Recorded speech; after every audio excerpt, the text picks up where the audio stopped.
نصلي على رسوله الكريم أما بعد فأعوذ بالله من الشيطان الرجيم بسم الله الرحمن الرحيم رب اشرح لي صدري ويسر لي أمري واحلل عقدة من لساني يفقهوا قولي اللهم فقهنا في الدين اللهم ارزقني تفكرا وتدبرا بما يتلوه لساني من كتابك والفهم له والمعرفة بمعاني والنظر في عجائبه والعمل بذلك ما بقيت إنك على كل شيء قدیر. جی سورۃ التوبہ آج ہم نے آیت نمبر 122 کرنی ہے، اور کل جو ہم نے آیات کی تھی اس میں ہم نے یہ دیکھا تھا کہ 3 صحابہ کرام جن کا معاملہ مؤخر کیا گیا تھا، جو غزوہ تبوک میں نہیں گئے تھے قدرت اور استطاعت رکھنے کے باوجود، ان کے بارے میں اللہ سبحانہ تعالیٰ نے جو ان کی توبہ قبول کی، اس آیت کو ہم نے دیکھا، اور اس میں جو کچھ اسباق تھے وہ بھی ہم نے دیکھے، اور کہ اللہ سبحانہ تعالیٰ جو ہے وہ بہت التواب ہیں، الرحیم ہیں، توبہ قبول کرتے ہیں. تو اللہ تعالیٰ نے ان کی بھی سچی توبہ تھی قبول کی. اور پھر ایمان والوں کو یہ کہا گیا کہ اللہ کا تقوی اختیار کرو، اللہ کی خوشنودی کا خیال رکھو، اور اس کی ناراضگی سے بچتے ہوئے اپنی زندگی گزارو. وَكُونُوا مَعَ الصَّادِقِينَ، اور سچوں کا ساتھ اپنا لو. تو اس سے تقوی اور سچ کی زندگی میں جو اہمیت ہے وہ پتہ چلتی ہے، اور اس کے ساتھ ساتھ اس آیت میں ایک اجتماعیت کا بھی اصول ملتا ہے کہ آپس میں اتحاد کے ساتھ اکٹھے ہو کر رہنا چاہیے، ٹھیک ہے، اور وہ بھی سچوں کی، صادقین کی جماعت کے ساتھ رہنا چاہیے. تو یہ بھی مومنین کو سمجھایا گیا، ایمان والوں کو، کہ ان کی زندگی کا منہج تقوی اور صادقین کی جماعت کے ساتھ رہنا ہونا چاہیے. اور پھر یہ بھی کہا گیا کہ نبی صلی اللہ علیہ وآلہ وسلم کے ساتھ جو لوگ نہیں نکلے اس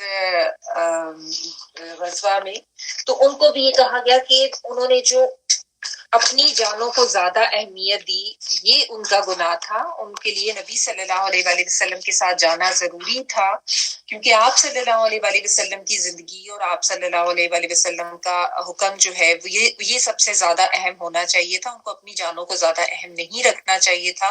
اور اگر وہ یہ سوچ لیتے کہ اگر وہ بھوک پیاس تھکاوٹ کچھ بھی اللہ کی راہ میں برداشت کرتے تو اللہ کی طرف سے ان کو بہت اچھا اس کے اوپر اجر و ثواب ملنا تھا، ٹھیک ہے.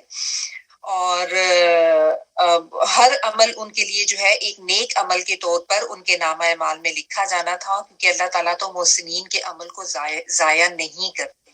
ٹھیک. پھر یہ بھی اللہ سبحانہ تعالیٰ نے بتایا کہ جو کچھ انہوں نے مال خرچ کیا، جو بھی انہوں نے انفاق کیا، چاہے تھوڑا کیا چاہے زیادہ کیا، اور جو بھی انہوں نے کوئی اللہ کی راہ میں سفر کیا، کوئی وادی پار کی، کچھ بھی کیا، تو اس کا بھی اللہ سبحانہ تعالیٰ کی طرف سے ان کو بہترین اس کا اجر ملے گا. اور جو بھی انہوں نے اچھا احسان کیا، نیک عمل کیا اللہ کی راہ. ٹھیک ہے، یہاں تک ہم نے کیا تھا. اگلی آیت میں پڑھ رہی ہوں، آیت نمبر 122. وَمَا كَانَ الْمُؤْمِنُونَ لِيَنفِرُوا كَافَّةً فَلَوْلَا نَفَرَ مِن كُلِّ فِرْقَةٍ مِّنْهُمْ طَائِفَةٌ لِيَتَفَقَّهُوا فِي الدِّينِ وَلِيُنذِرُوا قَوْمَهُمْ إِذَا رَجَعُوا إِلَيْهِمْ لَعَلَّهُمْ يَحْذَرُونَ. یہ مومنوں کے لیے ممکن نہیں کہ وہ سب کے سب ہی نکل کھڑے ہوں. پھر یہ کیوں نہ ہو کہ ہر فرقے میں سے کچھ لوگ دین میں سمجھ پیدا کرنے کے لیے نکلتے، تاکہ جب وہ ان کی طرف واپس جاتے تو لوگوں کو ڈراتے، یعنی برے انجام سے خبردار کرتے. اسی طرح شاید وہ برے کاموں سے بچے رہتے. لفظی ترجمہ دیکھ لیں. وما کان المؤمنون، اور نہیں ہے، یہاں پہ ماں جو ہے وہ نہیں کے معنوں میں آئے گا. ویسے تو ماں جو کے معنوں میں ہوتا ہے، لیکن ترجمہ جو ہے وہ عموماً بدل جاتا ہے. ظاہر ہم نے یہ دیکھنا ہوتا ہے کہ اس وقت کانٹیکس کیا چل رہا ہے. وما کان المؤمنون، اور نہیں کانا ہے، المؤمنون ایمان والوں کے لیے، لینفروا کہ وہ نکلے. لامز لی کے معنوں میں، یا آتائن والا وہ کے معنوں میں. نون فارا نفرا جو ہے وہ نکلنے کے معنوں میں آتا ہے، نفری نفرا، یہ آپ کافی دفعہ پڑھ چکے ہیں. واؤ اس میں پلورل کے لیے. کافا جو ہے، کاف فا فا، یہ پورے کے معنوں میں، یعنی سارے کے سارے اجتماعی طور پر اکٹھا کر کے. کف جو ہے ویسے ہتھیلی کو بھی کہتے ہیں نا، جس میں آپ ایسے چیزیں اکٹھی کر لیتے ہیں یا سمیٹ لیتے ہیں. تو سارے کے سارے. فلولا، پھر کیوں نہیں، فا تو یا پھر کے معنی میں، لو کیوں، لا نہیں، پھر کیوں نہیں، نفرا نکلی، یہی روٹ ورڈ ہے، من کلی فرقتن ہر گروہ میں سے، یا کیوں نہ نکلا ہر گروہ میں سے، فرقہ جو ہے گروہ کے لیے آتے ہیں، منہم ان میں سے، طائفتن ایک جماعت، یعنی طائفہ جو ہے اس سے مراد چھوٹا گروہ، اور فرقہ جو ہے اس سے مراد بڑا گروہ، یعنی بڑے گروہ میں سے ایک چھوٹی جماعت کیوں نہ نکلے۔ طائفہ کا روٹ ورڈ جو ہے توئیں، واو اور فا، ٹھیک ہے، طواف کا ورڈ بھی اسی سے ہوتا ہے، اور فرقہ کا ورڈ کا روٹ ورڈ فا را قاف ہی ہے۔ لیتفقہوا، تاکہ وہ تفقع پیدا کریں، تاکہ وہ سمجھ بوجھ پیدا کریں یا بصیرت پیدا کریں، لام ذیلی تاکہ کے معنوں میں، یا تین والا وہ کے معنوں میں، تفقہ فی الدین جو ہے دین کی سمجھ بوجھ، اور اس کا روٹ ورڈ جو ہے وہ فا، قاف اور ہا، فقہ ہوتا ہے نا، دین کی فقہ، پھر دینی دین میں، وَلِيُنذِرُوا، اور تاکہ وہ انذار کرے، با اور کے معنوں میں، لام ذیلی تاکہ کے معنوں میں، یا وہ کے معنوں میں، اور نون زال را جو ہے نظرا خبردار کرنا، ڈرانا، انذار و تبشیر ہم اردو میں بھی یوز کرتے ہیں، اور تاکہ وہ خبردار کرے قومہم اپنی قوم کو، اذا جب رجعوا وہ لوٹیں، رجعت رجع رجوع کرنا، لوٹنا، پلٹنا، الیہم ان کی طرف، لعلہم تاکہ وہ، یحذرون وہ بچ جائے، حذرہ ہوتا ہے نا، حذر الموت یا حذرہ ڈرنا بچنا، ٹھیک ہے، یا جو ہے وہ کے معنوں میں، واو نون پلورل کا آ رہا ہے بیچ میں، ہا زال را جو ہے وہ ایکچولی روٹ ورڈ ہے، ٹھیک ہے، یحذرون وہ بچ جائے۔ اچھا، اب یہاں پہ جو ہے نا یہ جو آیت ہے اس کے ایکچولی دو مفہوم بیان کیے ہیں مفسرین نے، اور بالعموم دونوں ہی مفسرین نے لیے ہیں، دونوں ہی درست ہوتے ہیں، کہ ایک تو یہ ہے کہ یہ آیت چونکہ سارا جو مضمون چل رہا ہے وہ جہاد کے حوالے سے چل رہا ہے، تو یہ آیت بھی جہاد کے ہی کانٹیکس میں بیان کی گئی ہے، ٹھیک ہے، اور کچھ نے اس کو دین کا جو علم ہے نا اس کے حصول کے حوالے سے بیان، تو میں آپ کو دونوں چیزیں سمجھا دیتی ہوں کہ جہاد کے حوالے سے یہ اس طرح سے ہے کہ جس غزوہ تبوک میں چونکہ آپ کو پتا ہے کہ سب لوگوں کا جانا ضروری قرار دیا گیا تھا، اور جو لوگ پھر نہیں نکلے تھے پھر ان کو ملامت کی گئی تھی، تو اس سے صحابہ کرام نے یہ سوچ لیا کہ اب آئندہ جو بھی جہاد ہوگا نا تو ہم ساروں کے ساروں نے ضرور جایا کرنا ہے، ٹھیک ہے، تو اس لیے جب یہ ایک کیفیت ہوئی تو اس کو پھر آپ نبی صلی اللہ علیہ وسلم کی توسط سے اللہ سبحانہ تعالیٰ یہ بتا رہے ہیں لوگوں کو کہ یہ ان کے اوپر واضح کر دیا جائے کہ یہ سوچنا ضرور ٹھیک نہیں ہے، یہ درست نہیں ہے، کیونکہ غزوہ تبوک جو ہے نا وہ ایک خاص ضرورت کے تحت پیش آئی تھی، اس میں ایک بہت بڑی طاقت کے اگینسٹ جانا تھا، اور باہر نکل کے عرب سے جانا تھا، تو اس لیے وہ جو ہے ایک نفیر عام قرار دی گئی تھی، یا بھی کہہ لیں کہ فرض عین قرار دیا گیا، جبکہ عام حالات میں جہاد جو ہے وہ فرض کفایہ ہی ہوتا ہے۔ میں یہاں پہ رک کے تھوڑا سا فرض کفایہ اور فرض عین کو واضح کر دیتی ہوں۔ فرض عین وہ ہوتا ہے جو تمام مومنین کے لیے کرنا لازم ہوتا ہے، ٹھیک ہے، جیسے ہم کہتے ہیں نا عین فرض ہے یہ۔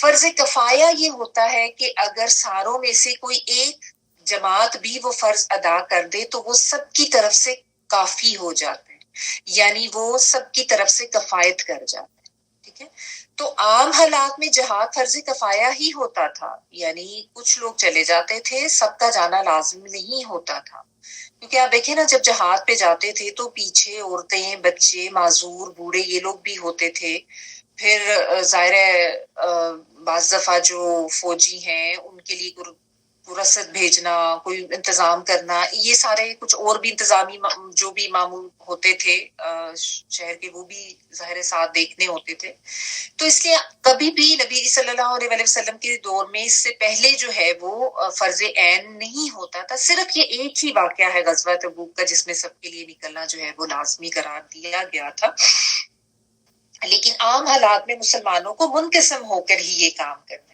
یعنی جب تک اللہ کی طرف سے یا اللہ کی طرف سے جو امیر مقرر کر دیا گیا اس کی طرف سے نفیر عام نہیں ہوگی، فرض قرار نہیں دیا جائے گا یا فرض عین قرار نہیں دیا جائے گا، تب تک جہاد جو ہے وہ فرض کفایہ ہی ہے۔ تو اس لیے یہ سمجھایا جا رہا ہے کہ یہ نہیں ہے کہ سارے کے سارے نکل پڑے.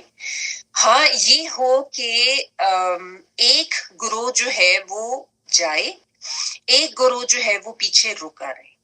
جو جا رہا ہے یعنی نبی صلی اللہ علیہ وسلم اگر خود نکلے ہیں تو ان کے ساتھ جو جا رہی ہیں ان کا یہ فرض ہے کہ وہ جو کچھ بھی اس سارے غزوہ میں سیکھ کر آتے ہیں وہ بھی ایک طرح کا دین کا ہی علم ہے. ٹھیک ہے نا, کیونکہ جہاد پہ بھی جب صحابہ کرام جاتے تھے تو بہت سی چیزیں سیکھنے کو ملتی تھی نا, وہ بھی تو ایک لیسن ہوتا تھا, ایک پریکٹیکل آپ کہہ لیں کہ لرننگ ہوتی تھی.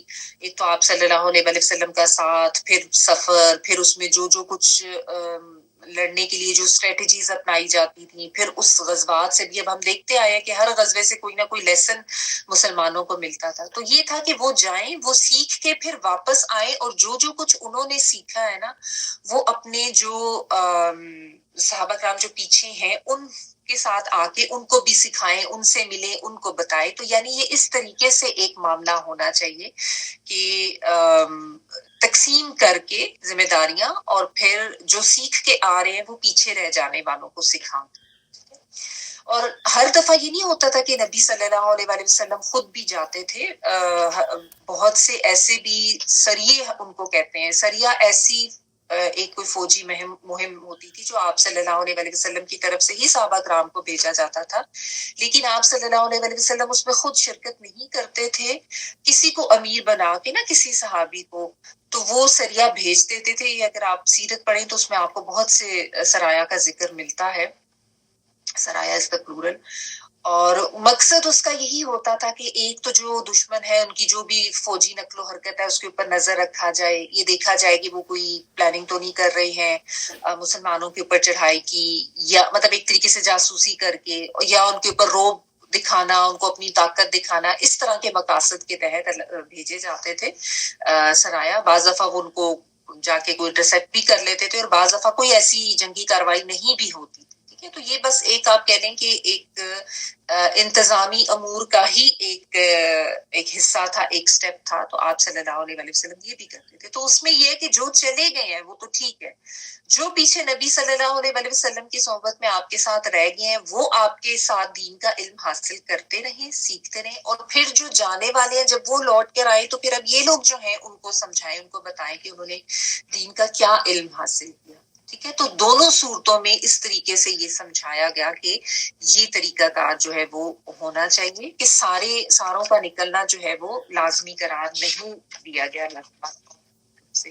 اور اس میں پھر یہی ہے کہ وہ ان کو انذار کریں. یہاں پہ آپ دیکھیں انذار کا بھی ورڈ ہے, اور تفقہ فی الدین کا بھی ورڈ ہے, اور پھر یحذرون کا بھی ورڈ ہے کہ یعنی ان کو سمجھائیں اور سمجھائیں, خبردار کریں, اس طریقے سے خبردار کریں, اتنے اچھے طریقے سے کہ وہ واقعی غلط چیزوں سے بچیں. یعنی یہ نہیں کہ بس ایسے ہی تھوڑا تھوڑا بتا دیا بغیر کچھ ایفرٹ کیے, صحیح طریقے سے ان کو سمجھانا ہے اور صحیح طریقے سے ان کو بتانا ہے, اتنے اچھے طریقے سے کہ وہ واقعی بچنا جو ہے وہ سیکھیں, یعنی جو صحیح طریقہ ہے سمجھانے کا. ٹھیک ہے, ایک تو یہ اس لحاظ سے ہے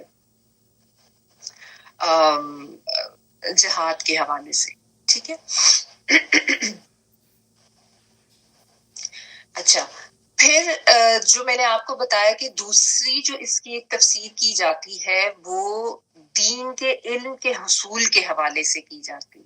ٹھیک ہے نا, اس میں اس کا ترجمہ جو ہے وہ اس طریقے سے بنتا ہے کہ دین کے علم کے حصول کے لیے یہ ضروری نہیں ہے کہ سارے کے سارے ہی ایمان والے جو ہیں وہ ایک ہی دفعہ میں نکلیں اور سارے ہی دین کا علم حاصل کرنے کے لیے نکل جائے. اگرچہ دین کا علم حاصل کرنا بہت ایک اہم فریضہ ہے, اور جس طرح جہاد کے لیے نہ نکلنا جو ہے وہ ہلاکت کا سبب ہے, اسی طرح دین کے علم کے لیے نہ نکلنا یا کوئی منظم کوشش نہ کرنا یہ بھی جو ہے پھر انسان کے لیے تباہی اور ہلاکت کا ہی باعث بن جاتا ہے. لیکن یہاں پہ یہ کہا جا رہا ہے کہ سب نے نہیں نکلنا, بلکہ طریقہ کار یہ ہونا چاہیے کہ بڑے گروہ میں سے, جیسا میں نے آپ کو بتایا نا فرقہ بڑا گروہ اور طائفہ جو اس سے مراد چھوٹا گروہ, کہ ہر بڑے گروہ میں سے یا ہر قوم میں سے ایک چھوٹا گروپ نکل جائے, ایک جو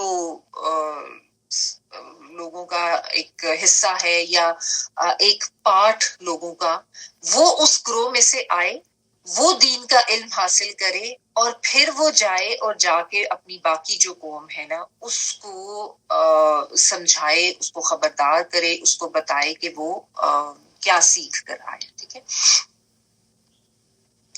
تو اس میں آپ دیکھیں، اگر آپ کو یاد ہو، آپ نے پہلے بھی پڑھا تھا کہ یہ جو مدینہ کے آس پاس جو بدوی اعرابی تھے، ان کا یہ معاملہ تھا کہ وہ زیادہ کفر میں اور نفاق میں زیادہ شدت میں تھے.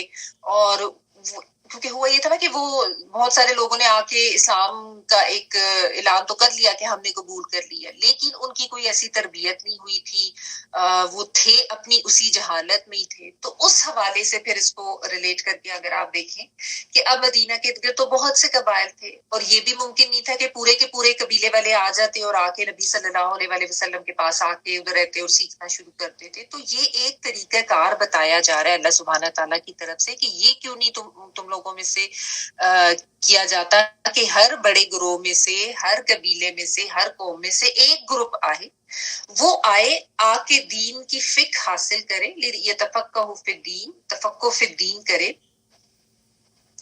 اور اس کے بعد وہ جائے اور جا کے اپنی باقی قوم کو سمجھائے، اور سمجھائے بھی اس طریقے سے کہ اچھی طرح سے خبردار کرے. یعنی انذار جو ہے وہ اس حوالے سے کہ آخرت میں جو چیزیں انسان کو نقصان دے سکتی ہیں اور انسان کی آخرت کی زندگی کو خراب کر سکتی ہیں، ان کو جو ہے وہ ان کے حوالے سے خبردار کیا جائے، اور اس کے حوالے سے اس دنیا کی زندگی میں انسان کا طریقہ کار کیا ہونا چاہیے وہ اس کو سمجھائے. اچھا، اب یہ چیز یہاں پہ اس طریقے سے سمجھنے کی ہے کہ کیونکہ آپ دیکھیں نا، کوئی بھی معاشرہ ہے، مطلب یہاں پہ ایک اسلامی معاشرے کی اگر بات ہو رہی ہے، لیکن کوئی بھی آپ معاشرہ دیکھ لیں، اس میں اگر سب لوگ سب ہی کام کرنے شروع ہو جائیں، سب لوگ اگر ڈاکٹرز بن کے بیٹھ جائیں، سب انجینئرز بن کے بیٹھ جائیں، تو باقی شعبہ حیات جو ہے زندگی کے ان کو کون دیکھے گا؟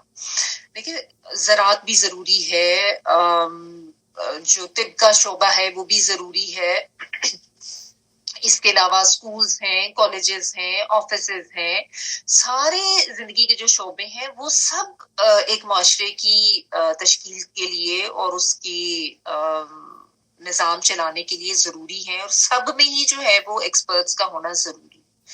اسی طرح دین کا بھی جو معاملہ ہے، یہ نہیں ہو سکتا کہ سارے لوگ جو ہیں وہ دین سیکھنے کے لیے بیٹھ جائیں اور باقی سارا نظام جو ہے وہ ٹھپ ہو جائے. تو یہ نہیں ہونا، یہ نہیں کرنے کی ضرورت ہے. دین کا علم اور فہم حاصل کرنے کے لیے بھی یہ یہاں پہ بتایا جا رہا ہے کہ کچھ لوگ وہ شعور اور سمجھ پیدا کریں، اور پھر آگے وہ جا کے اپنے لوگوں کو، اپنے قبیلے کو، اپنے خاندان والوں کو سمجھائیں. یعنی دین کے علم کی اہمیت، لیکن ساتھ ایک اسٹریٹجی بھی اس کی بتائی جا رہی ہے کہ کس طریقے سے کرنا ہے، کہ یہ بھی یعنی ایک مل کے کرنے والا کام ہے. لیکن مل کے کرنے والا کام اس طرح سے ہے کہ کچھ آگے آئیں، کچھ اپنی جو ہے وہ سروسز اس کے حوالے سے دیں، اور اس کے بعد پھر وہ آگے چلتے جائیں اور جا کے سمجھاتے جائیں. کیونکہ دیکھیں، جو یہ تفقہ فی الدین ہے نا، تفقہ کا مطلب بصیرت، سمجھ بوجھ، دین کا علم حاصل کرنا، اس کی روح کو سمجھنا اور محنت کرنا اس کے اوپر. ٹھیک ہے نا؟ تو اب یہ جو دین کے تفقہ کا کام ہے نا، اس کے لیے انسان کو ظاہر ہے کہ ایک سوئی بھی چاہیے ہوتی ہے، اور دوسرے جو مشاغل ہیں ان سے تھوڑا فارغ ہونا پڑتا ہے. تو اگر سارے لوگ یہ کام کرنے لگ جائیں گے تو پھر باقی سرگرمیاں تو رک جائیں گی ایک معاشرے میں. ٹھیک ہے نا؟ اب ظاہر ہے کچھ لوگوں کو جہاد کے لیے بھی جانا ہے، کچھ لوگوں کو دیگر جو شعبے ہیں وہ بھی سنبھالنے ہیں. ٹھیک ہے؟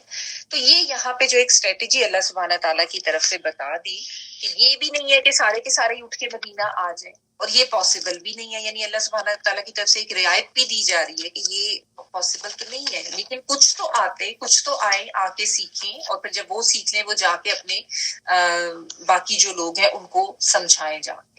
اس میں بعض علماء تو یہ کہتے ہیں کہ ہر خاندان میں سے نا کوئی ایک آدھ ایسا ہونا چاہیے جو کہ صحیح طریقے سے دین کا علم حاصل کرے، اور پھر وہ اپنے خاندان والوں کو جو ہے وہ پڑھائے اور سمجھائے.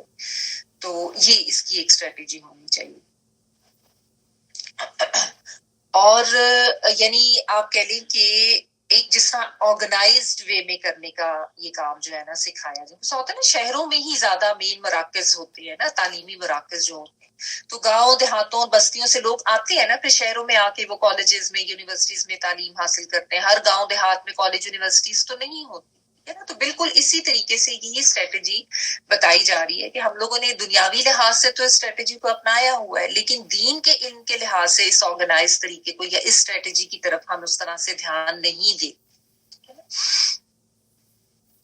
اچھا، تو ایک تو یہ طریقہ کار سمجھایا گیا، لیکن یہاں پہ نا ایک چیز سمجھنے کی ضرورت ہے کہ یہ تفقہ فی الدین کی بات ہو رہی ہے نا، تو یہاں پہ اس کا مطلب کیا ہے؟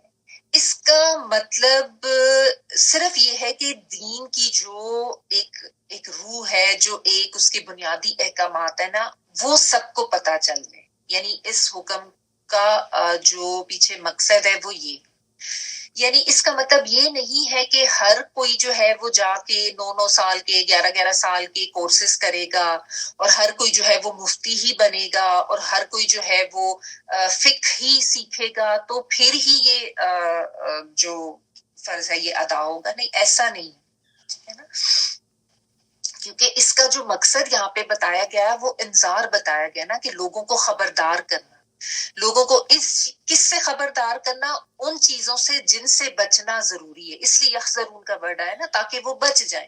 ٹھیک ہے نا.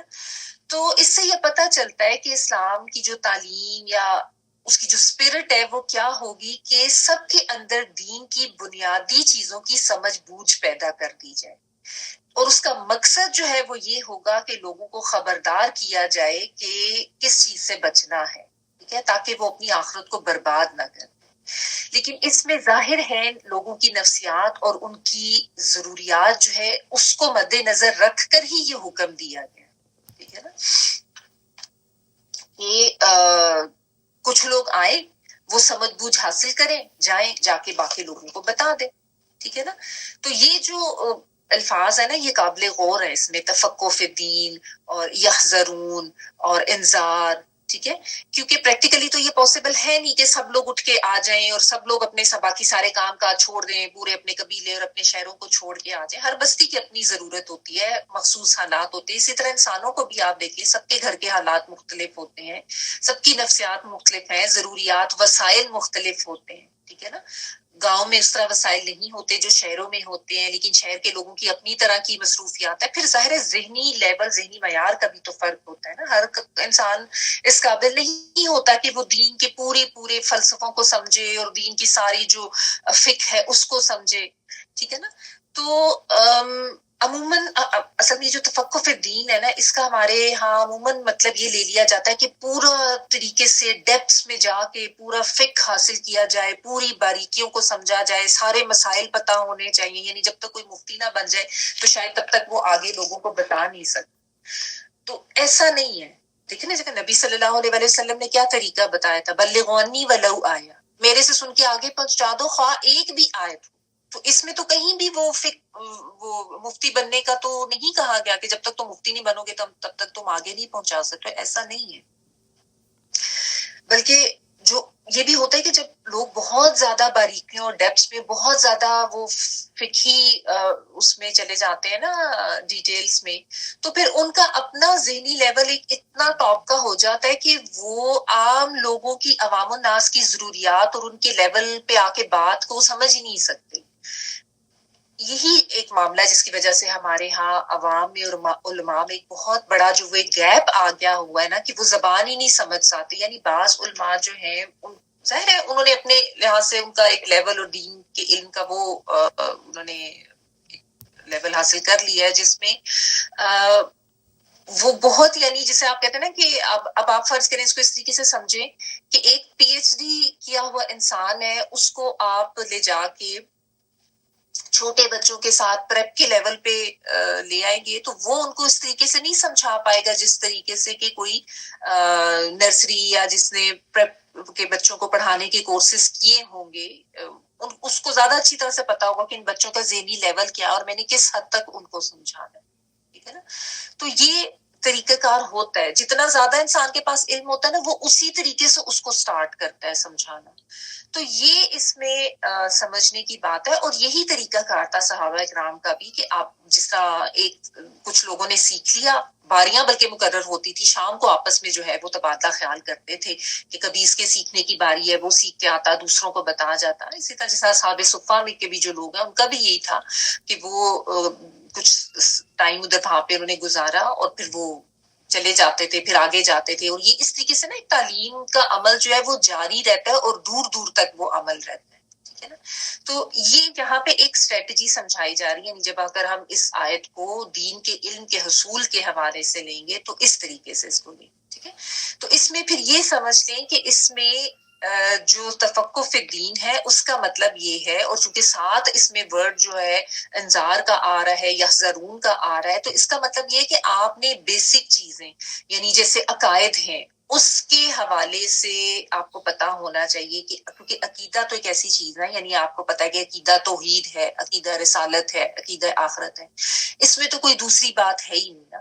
تو یہ ایسی چیزیں ہیں کہ جب تک یہ ٹھیک نہیں ہوں گی تو ظاہر ہے دین ایمان یہی اس کی بنیادیں ہی ٹھیک نہیں ہوں گی, انسان شرک میں پڑ جائے گا. تو یہ وہ بیسک عقائد جو ہیں وہ پتہ ہونے چاہیے, اور پھر اس کے بعد جو فرائض ہیں ان کا بھی پتہ ہونا چاہیے کہ جن کی ادائیگی نہ کر سکنے سے انسان کے اوپر جو ہے وہ گناہ لازم آتا ہے.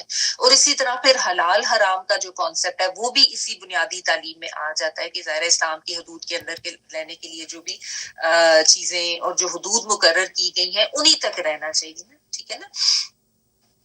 تو باقی جو اب مسائل ہیں یا جو آگے فقہی ڈیٹیلز ہیں یا جو اجتہادی مسئلے ہیں ان کی پوری تفصیل تو یہ تو ہر مسلمان کی قدرت میں ہے بھی نہیں نا. ٹھیک ہے نا.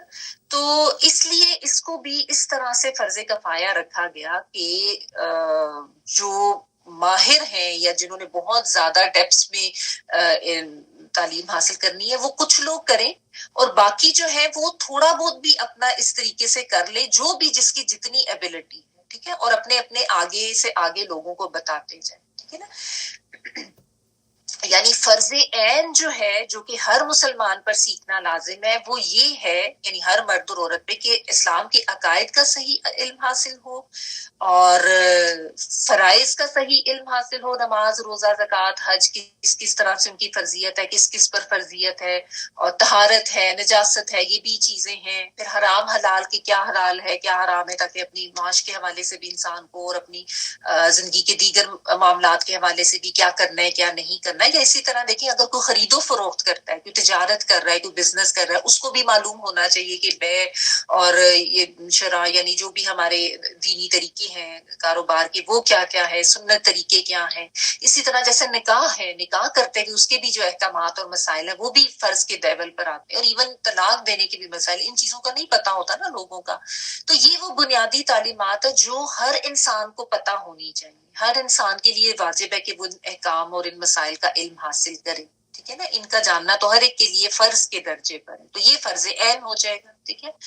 باقی اب فرض کفایہ میں کیا چیزیں آ جاتی ہیں, جو دین کی ڈیپس ہیں, باریکیاں ہیں, جو اجتہادی معاملات ہیں, اور پھر اس کی وہ جو جس طرح یہ جو وراثت کے احکامات ہیں اور اس میں کس طریقے سے ڈیٹیلز ہوتی ہیں, ہر ایک کو نہیں پتا ہوتی. ہم میں سے ظاہر ہے ہر ایک اس کو نہیں اس طریقے سے ڈیٹیل سے سیکھ سکتا. یا اور بھی جو دیگر معاملات ہو جاتے ہیں طلاق اور کے حوالے سے, نکاح کے حوالے سے, یا اس لحاظ سے پھر اگر کوئی آگے سے وراثت کے معاملات ہیں ان کی ڈیٹیلز, تو وہ تو زیادہ ڈیٹیلز میں چلی جاتی ہیں چیزیں, تو وہ فرض کفایہ ہے. لیکن بیسک چیز سب کو پتا ہونی چاہیے, دین کی روح, دین کی اسپرٹ, جس کے بغیر آپ اسلام کی حدود کے اندر ہی نہیں ہوتے, یہ سب کو پتا ہونے چاہیے. ٹھیک ہے نا. تو اس میں یہی ہے کہ جس کو جتنا جتنا پتا چلتا جا رہا ہے وہ آگے اس کو بتاتا جائے. ٹھیک ہے نا. اپنے خاندان والوں کو, جیسے آپ لوگ پڑھ رہے ہیں, آپ اپنے بچوں کو سمجھائیں, اپنے ارد گرد کے لوگوں کو جس لحاظ سے حکمت کے تحت جتنی آپ کی کیپیسٹی ہے اس کو آگے بتاتے جائیں. ٹھیک ہے نا. اور کم از کم اتنا تو ہم دیکھیں نا کہ ہمارے بچے جو ہیں وہ نماز پڑھ رہے ہیں کہ نہیں پڑھ رہے ہیں. نماز پڑھ رہے ہیں تو ان کو کچھ اس کا ترجمہ پتہ ہے یا نہیں پتہ. اور اس میں سب سے پہلے تو یہی ہے کہ ظاہر ہے آپ اپنے آپ سے شروع کریں گے نا, اپنے آپ کو پہلے آپ ٹھیک کریں گے, پھر آپ بچوں کو بتائیں گے. ٹھیک ہے, کیا آپ کے بچوں کو پتا ہے کہ ان کو زکوٰۃ دینی ہے؟ کیا ان کو یہ پتا ہے کہ ان کے اوپر جب حج فرض ہو جائے تو انہوں نے حج کرنا ہے؟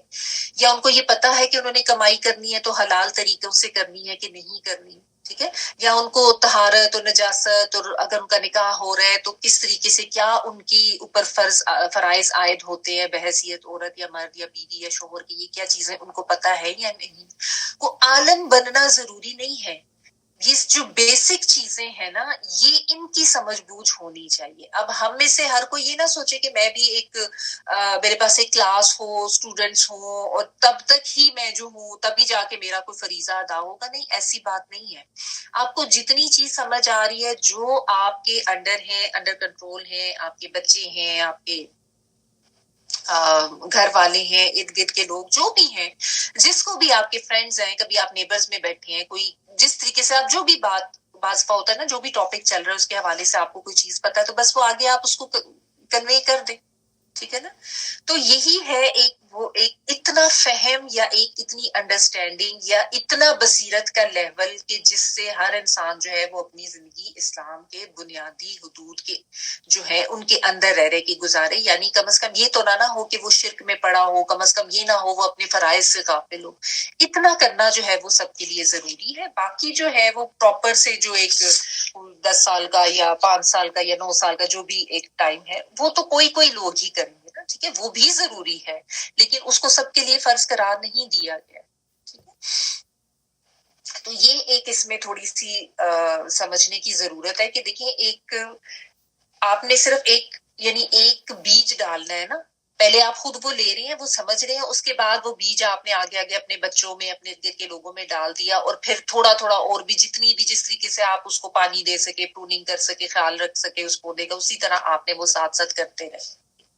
تو اب دیکھیں, اگر ہر آپ میں سے یعنی جو بھی ماں ہے جن کے بڑے بچے ہیں, جن کے چھوٹے بچے ہیں, اگر وہ ہر کوئی اتنے فہم یا اتنی سمجھ بھی سیکھ لے کہ میں نے اپنے بچے کو صرف دنیاوی تعلیم ہی نہیں دینی, میں نے اس کو دین کی تعلیم بھی دینی ہے, میں نے اس کو اچھے برے کا فرق بتانا ہے, میں نے اس کو اخلاق سکھانا ہے, میں نے اس کو نماز سکھانی ہے, اس کا ترجمہ سکھانا ہے, حرام حلال کے متعلق بتانا ہے. چھوٹے بچوں کے حوالے سے آپ شروع کریں, پھر جب وہ بڑے ہوتے جاتے ہیں تو اس میں پھر ہم نے یہ بھی دھیان رکھنا ہے کہ ان کے اب جو فرائض ہیں, اب ان کی طہارت ہے, اس کے لحاظ سے بات کرنی ہے, یا ان کو کن چیزوں سے بچنا ہے, کیسی کمپنی سے بچنا ہے, یہ چیزیں اگر ہم میں سے, چونکہ ظاہر لیڈیز کی کلاس ہے تو ہم میں سے بحیثیت ماں اگر ہر کوئی یہ بھی سمجھ لیتا ہے اور اس کو آگے پہنچا دیتا ہے تو یہ جو فرض عین ہے نا وہ تو ادا ہو رہا ہے. وہی بات ہے کہ تھوڑا تھوڑا جتنا آپ سیکھ رہے ہیں نا وہ سیکھ لیں. کوئی ضروری نہیں ہے کہ ہر مدر نے یا ہر فادر نے جا کے جو ہے وہ فقہ ہی سیکھنا ہے, یا ہر ایک نے جا کے مفتی ہی بننا ہے تو ہی کام ہوگا. نہیں, ایسا نہیں ہے. اور سہولت کے ساتھ, اس میں یہ بھی نہیں ہے کہ آپ اپنے گھر والوں کو تنگ کرنا شروع کر دیں, کیونکہ دیکھیں ظاہر ہے ہر ایک کے گھر کی ضروریات بھی تو ہوتی ہیں نا. تو یہ بھی نہیں ہے کہ گھر والے آپ سے چڑھنے لگ جائیں کہ آپ تو سارا وقت یہ کرتی رہتی ہیں بیٹھ کے اور ہمارے لیے ٹائم نہیں ہے. آپ کو بیلنس بھی کرنا آنا چاہیے. اور بس پھر آپ نے تھوڑا تھوڑا آگے بتاتے جانا ہے, کیونکہ یہ تو ایک چین ری ایکشن ہوتا ہے نا. آپ نے بتایا اپنے بچوں کی, آپ نے اس لحاظ سے تربیت کی, وہ بھی جب آگے بڑے ہوں گے, ایون جب وہ اپنے فرینڈس میں بیٹھیں گے تو ان کو بھی کچھ سکھا دیں گے, اور زیادہ بڑے ہوں گے تو وہ چیز ایک اندر آپ نے جب ڈال دی ہے نا وہ ایک بیج, تو اسی طریقے سے وہ چیز آگے چلتی جاتی ہے ہے نا. اور اس میں پھر یہ بھی اللہ کا شکر ادا کریں کہ جن کو بھی, جیسے اب آپ سب کو اللہ سبحانہ تعالیٰ نے الحمدللہ جو ایک یہ دے دی ہے توفیق کہ اللہ کے دین کو اور اس قرآن کو سمجھ کے پڑھیں, تو یہ سمجھ لیں کہ یہ اللہ سبحانہ تعالیٰ نے آپ کے ساتھ خیر کا معاملہ کیا, اللہ تعالیٰ نے آپ کے ساتھ بھلائی کا ارادہ کیا. وَمَن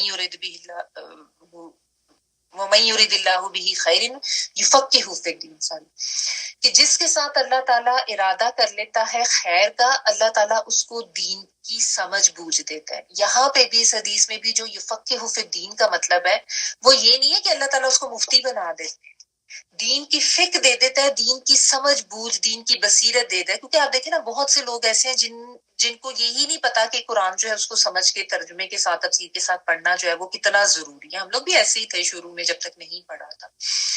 تو مطلب یہی ہے کہ اگر آپ کو دین کی بنیادی چیزوں کی سمجھ بوجھ آ گئی ہے، آپ نے قرآن کو بھی سمجھ کے پڑھ لیا ہے، تو یہ اللہ تعالیٰ کی طرف سے دی ہوئی توفیق ہے. اللہ سبحانہ تعالیٰ نے آپ کے ساتھ خیر کا معاملہ کیا، بہت احسان ہے یہ اللہ کا. تو اس میں پھر معاملہ آگے کیا ہونا چاہیے کہ آپ نے بھی اس چیز کی قدر کرنی ہے کہ اللہ تعالیٰ نے یہ میرے اوپر احسان کیا ہے، تو میں اب اس چیز کی ناقدری نہ کروں. ٹھیک ہے نا. اور اپنی طرف سے آپ نے نیت بھی کرنی ہے کہ میں نے اس چیز کی قدر کرنی ہے، اور یہ بھی نیت کرنی ہے کہ میں جو بھی رول پلے کر سکتی ہوں اپنے بچوں کے لحاظ سے، یا جس طرح اگر آپ میں سے کوئی بڑی ہیں، نانیاں دادیاں ہیں، تو وہ بھی تو اپنے طور پہ رول پلے کر سکتی ہیں نا. جب آپ کے پاس آپ کے گرینڈ چلڈرن آ رہے ہیں، رہ رہے ہیں، تو آپ ان تک بھی جتنا جو کچھ بتا سکتی ہیں، یہ بھی صدقہ جاری ہے. اور یہ بھی آپ سمجھے کہ وہ ایک چین چل رہی ہے جو آپ سکھا رہی. ضروری نہیں کہ اب آپ نے سب آپ کے بچے میرڈ ہو گئے تو اب آپ کسی کو نہیں سمجھا سکتی. آپ اپنے گرینڈ چلڈرن کو سمجھائیں، آپ اپنے نیبرز کو، اپنے دوستوں کے، جس میں بھی آپ اٹھ بیٹھ رہی ہیں، بہن بھائی جو بھی. صحابہ کرام نے بھی مختلف طریقے سے اپنے رول ادا کیے تھے. اللہ تعالیٰ نے ہر ایک کو مختلف صلاحیتیں دی تھی نا. تو ہر ایک جو ہے وہ اپنی صلاحیتوں کے اعتبار سے کام کرتا ہے. بات ہے کہ حضرت ابو ہریرہ رضی اللہ تعالیٰ عنہ جو تھے، ان کا حافظہ اور ان کا جو ہے یعنی یہ ان کی ایکسپرٹیز تھی کہ ان سے آپ دیکھیں کتنی احادیث، پتہ نہیں کو 5,500 5,300 کچھ اس کے اتنے کے قریب تعداد ملتی ہے. اتنی احادیث ان سے مروی رضی اللہ عنہ سے، حضرت ابو ہریرہ سے. لیکن ان کے مقابلے میں آپ دیکھیں حضرت خالد بن ولید رضی اللہ تعالیٰ عنہ کو اگر آپ دیکھ لیں تو ان کی ایکسپرٹیز جو تھی وہ میدان جنگ کے حوالے سے تھی. وہ بہت زبردست فائٹر تھے اور ان کو جنگی اسٹریٹجیز بہت پتہ تھی. وہ اس میں جو ہے ان کو اللہ سبحانہ تعالیٰ نے آگے رکھا. ٹھیک ہے نا.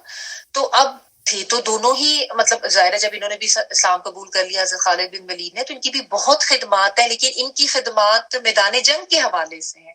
حضرت ابو ہریرہ رضی اللہ تعالیٰ عنہ کی جو خدمات ہیں وہ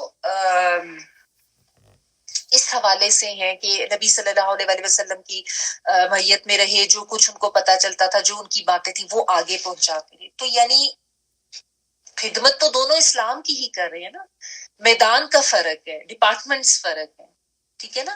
دونوں مخلص مسلمان تھے، کسی کے اخلاص میں ہم وہ جو ہے وہ شک نہیں کر سکتے، لیکن یہ کہ صلاحیتیں مختلف تھیں. تو اسی طرح یہ ہے کہ ہر ایک کی صلاحیتیں مختلف ہوتی ہیں، تو اپنی اپنی صلاحیت کے لحاظ سے ہر کوئی جو ہے اس کا ایک کہہ لیں کہ اپنا ایک میدان ہے جو انسان خود دیکھ لے گا کہ وہ کتنا کر سکتا ہے، کتنی اس کے لیے اللہ تعالیٰ نے جو ہے کتنی ایبلٹیز رکھی ہیں. تھوڑی بہت تو ہر ایک میں ہوتی ہے نا. اسی لیے میں نے کہا نا نبی صلی اللہ علیہ وسلم کی حدیث کو اگر آپ آگے رکھیں کہ میرے سے سن کے آگے پہنچا دو، کہا ایک بھی آیا جس کے لیے جتنا ممکن ہے. آپ کچن میں کھڑی ہیں، آپ کے ارد گرد آپ کے سرونٹس ہیں، آپ ان کو کوئی اچھی بات بتا دیں، کوئی آیت کے حوالے سے جو دن آپ نے پڑھی ہے کہ ہم نے آج اس کے حوالے سے یہ پڑھا ہے. ٹھیک ہے نا. اور وہ بڑے شوق سے سنتے ہیں، ایسی بات نہیں ہے کہ وہ نہیں کرتے.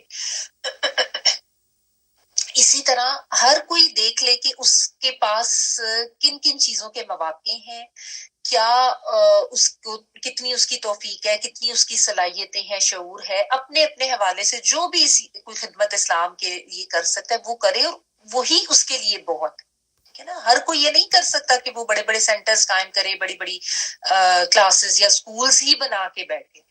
کوئی تجوید پڑھا سکتا ہے وہ پڑھا دے گا، کہ کوئی ترجمہ تفسیر سمجھ کے آگے پڑھا سکتا ہے تو وہ پڑھا دے، کوئی ویسے ان جنرل بات چیت کر سکتا ہے تو وہ کر دے گا. تو یہ بھی ایک اپنا حصہ ڈالنے والی بات ہے نا، یعنی قطرہ قطرہ جو بھی جتنا ڈال سکتا ہے. ٹھیک ہے. تو یہ تفقہ فی الدین میں یہی سب چیزیں آ جاتی ہیں. نہ تو سب لوگ تلواریں لے کے نکل سکتے تھے، اس دور میں بھی ایسا نہیں تھا. یہ ایک خاص واقعہ تھا تبوک کا، باقی عام حالات میں ایسے نہیں تھا. بلکہ بعض، جیسا میں نے آپ کو بتایا، بعض جو سریے تھے اس میں نبی صلی اللہ علیہ وسلم خود بھی نہیں جاتے تھے، دوسرے صحابہ کرام کو لیڈر بنا کے اس میں ان کی قیادت میں بھیج دیتے تھے. ٹھیک ہے. تو سب سے پہلے تو ذمہ داری اپنے اوپر ہے، اپنے آپ کو سکھانے کی. ٹھیک ہے. اور اس کے علاوہ پھر اپنی صلاحیتوں کو سمجھنے کی کہ ہم کیا کر سکتے ہیں، کس حد تک ہمارے لیے پاسبل ہے. پھر آپ دیکھ لیں کہ آپ کے لیے کیا کیا چیزیں جو ہیں کرنی آسان ہے. جس کی جتنی ایبلٹی ہے، جتنی کیپیسٹی ہے، اس کے مطابق سیکھیں، پھر آگے جا کے اپنے لوگوں کو بتائیں، تاکہ اور ان کو بھی انذار کریں.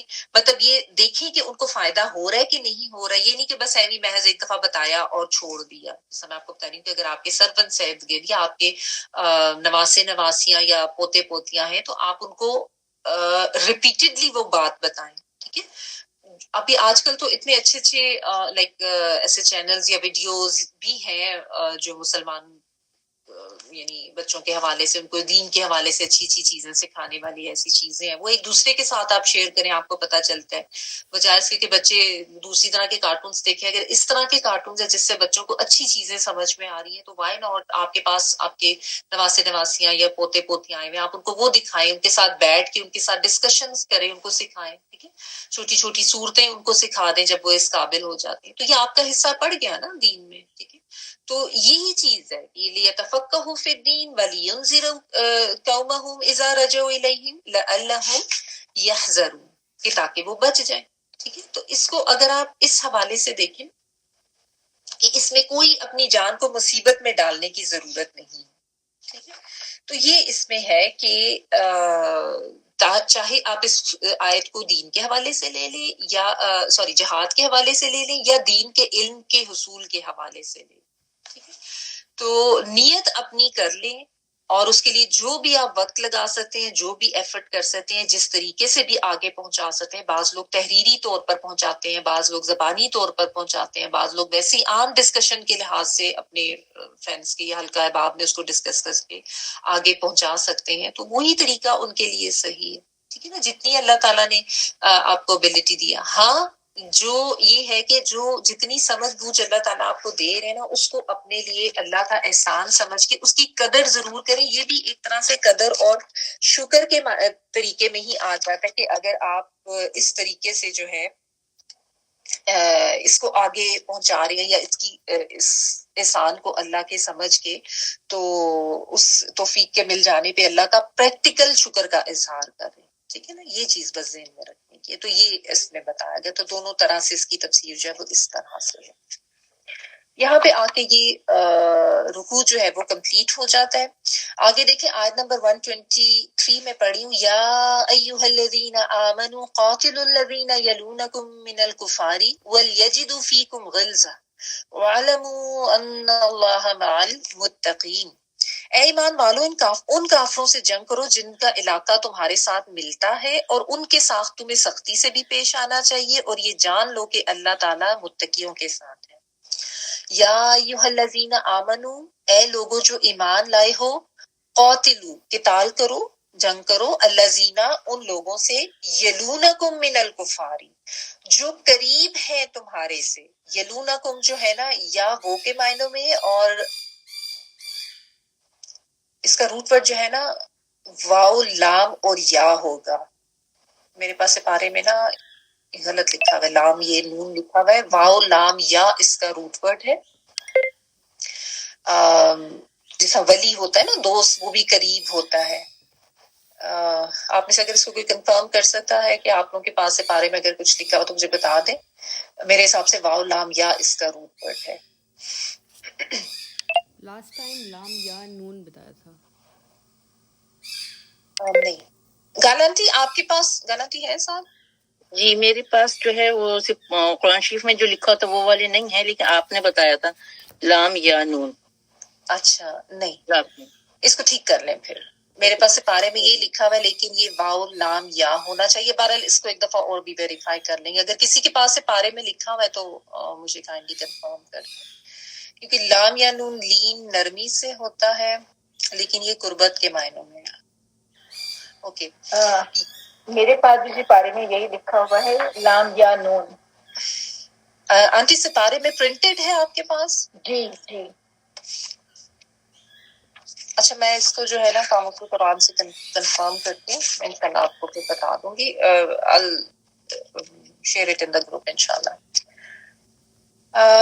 اوکے, یلونکم وہ قریب ہیں تمہارے, کم جو ہے تم سب کے لیے آتا ہے, من الکفاری کفار میں سے, ولیجدو اور چاہیے کہ وہ پائیں, وجدہ ہوتا ہے نا پا لینا, اور لام جو ہے چاہیے کے معنوں میں, واو جیم دال پانا, اور اس میں یہ جو ہے وہ کے معنوں میں, چاہیے کہ وہ پائیں, فی کم تم میں, غلظہ غلظہ جو ہے یہی روٹ ورڈ ہے, غین لام اور زوئیں, یہ جو ہے سختی کے معنوں میں آتا ہے. ٹھیک ہے نا. اور چاہیے کہ وہ تم میں سختی پائے. وَعْلَمُوا اور جان لو، علم سے ہے اور جان لو، امر کا صیغہ ہے. ان اللہ انا بے شک اللہ اللہ تعالیٰ مع ساتھ ہے المتقین متقیوں کے، ٹھیک ہے، تقوی والوں. اچھا یہاں پہ جو ہے نا اس آیت میں ایک آپ کہہ لیں کہ کافروں کے ساتھ جو چونکہ ظاہر ہے کہ تال جنگ کی بات ہو رہی ہے، تب اس کی ایک اسٹریٹجی، ایک حکمت عملی بتائی جا رہی ہے کہ ایک قاعدہ قانون کیا ہوگا. اور وہ قاعدہ قانون یہ بتایا جا رہا ہے کہ سب سے پہلے جو تم نے یہ کرنا ہے نا جنگ وغیرہ، یہ تم نے اپنے قریب کے کافروں سے کرنی ہے، پھر آگے جانا ہے. ٹھیک ہے، یعنی ایک رولز بتائے جا رہے ہیں کہ جو تمہاری سرحدی لحاظ سے قریب ہے نا ان کو پہلے تم نے دیکھنا ہے اور پھر آگے جانا ہے. یعنی یہ نہیں کہ پہلے دور کے دشمنوں کو پہنچ جاؤ لڑنے کے لیے، تو اس سے تو تمہارے جو تمہارے قریب کے دشمن ہیں بیچ کے، وہ تمہارے اوپر آگے اور پیچھے دونوں طرف سے حملہ آور ہو سکتے ہیں نا، تو وہ تو تمہارے لیے خطرناک ہو جائے گا معاملہ. تو قریب کے دشمنوں سے پہلے معاملہ سٹارٹ کرو.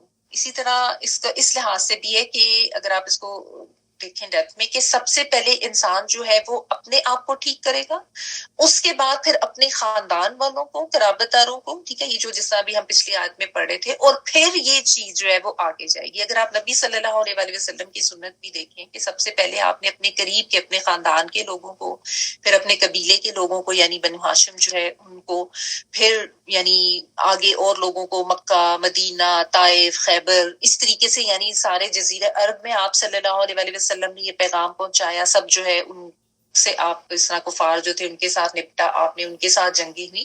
اور پھر جا کے جب جزیرہ عرب میں یہ سارا معاملہ ہو گیا تو پھر باہر جو رومی طاقتیں ہیں ان تک گئے تھے. ٹھیک ہے، اور اس کے بعد پھر آگے صحابہ نام کے جو دور خلافت تھا اس میں بھی یہی تھا. پھر آگے روم کے ساتھ پھر آگے ایران، فارس وغیرہ کے جو علاقے ہیں وہاں تک بھی جو ہے پھر وہ جنگیں ہوئی اور اسلام پہنچایا گیا.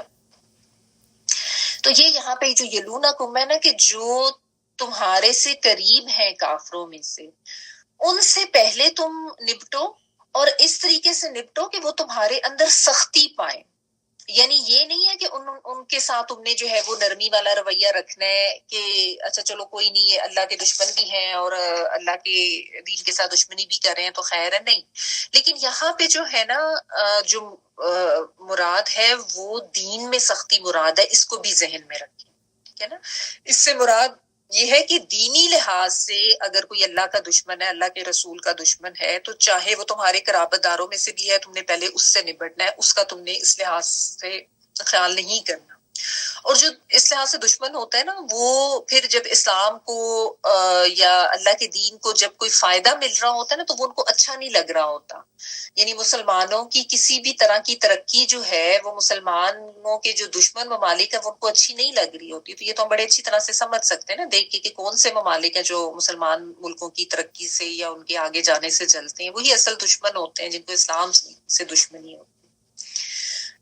تو اس میں جو ہے نا یہ سمجھایا جا رہا ہے اس کے بارے میں جو امام قرطبی رحمہ اللہ علیہ اور دیگر مفسرین نے کہا کہ کلیہ یہاں پہ یہ بتایا جا رہا ہے الاول فالاول والاقرب فالاقرب، یعنی جو سب سے پہلے ہے اس سے سب سے پہلے نپٹے، جو سب سے قریب ہے اس سے سب سے قریب نپٹے، جن کی حدود آپ کے ساتھ متصل ہیں ان کے ساتھ پہلے نپٹے، پھر آگے کے علاقے میں جائیں.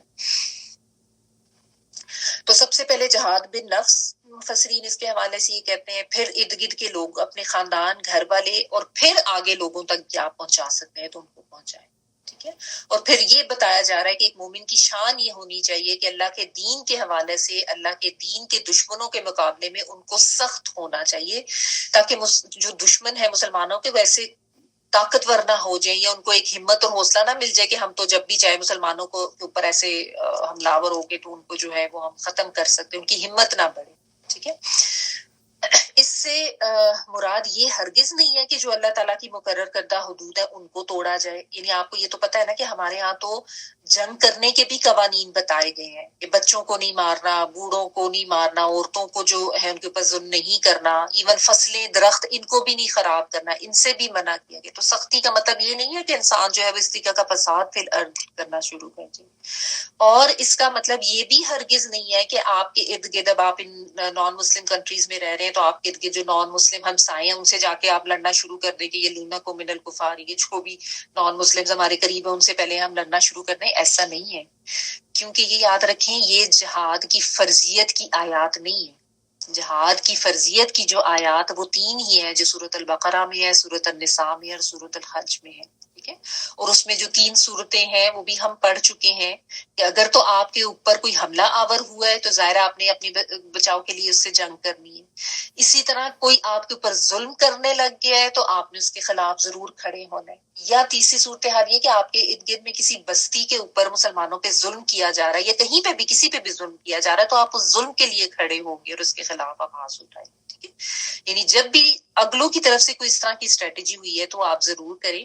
یہ نہیں ہے کہ آپ کے ارد گرد جو پرامن کافر ہیں ان کے ساتھ آپ لڑنا شروع کر دیں. یعنی یہ جو اسٹریٹجی اپنائی جا رہی ہے، یعنی یہ جو بھی میں نے 3 سٹیپس بھی بتائے ہیں وہ بھی حربی کافروں کے لیے. ٹھیک ہے، اور یہ جو اسٹریٹجی بتائی جا رہی ہے یہ اس کے ذہن میں آپ یہ رکھیں کہ یہ نہیں ہے کہ آپ کے ارد گرد جو پرامن لوگ ہیں یا ایسا جیسا وہ جو جزیہ وغیرہ دے کے ذمہ بن کے رہ رہے ہوتے ہیں مسلمان ملکوں میں ہی وہ رہتے ہیں، لیکن ان کے اوپر بھی یہ کرنے کا نہیں کہا جا رہا. ٹھیک ہے، اس میں جو حربی کافر ہے ان کے حوالے سے بتایا جا رہا ہے کہ ان سے آپ نے کیسے نپٹنا ہے کہ جو آپ کے حدود کے قریب ہیں ان کو پہلے اور پھر آگے آپ جائیں اور دیکھیں. ٹھیک ہے، اور ساتھ میں یہی بات بتائے گی کہ یہ جان لو کہ اللہ تعالیٰ تقوی والوں کے ساتھ. ٹھیک ہے نا، یعنی جس کے دل میں تقوی ہوگا وہ اللہ سبحانہ تعالیٰ کی بتائی ہوئی تمام حدود و قیود کی پابندی بھی کرے گا. جس کے دل میں تقوی نہیں ہوگا وہ تو پھر اپنی مرضی سے سارے جو ہے وہ کام کرے گا. جس طرح آپ دیکھتے ہیں کہ یہ جب ہم دوسری قوموں کو دیکھتے ہیں جب وہ لڑتے ہیں تو وہ تو کسی بھی طرح کی کوئی حدود و قیود کا خیال نہیں رکھتے اور وہ ظلم بھی بہت زیادہ کرتے ہیں.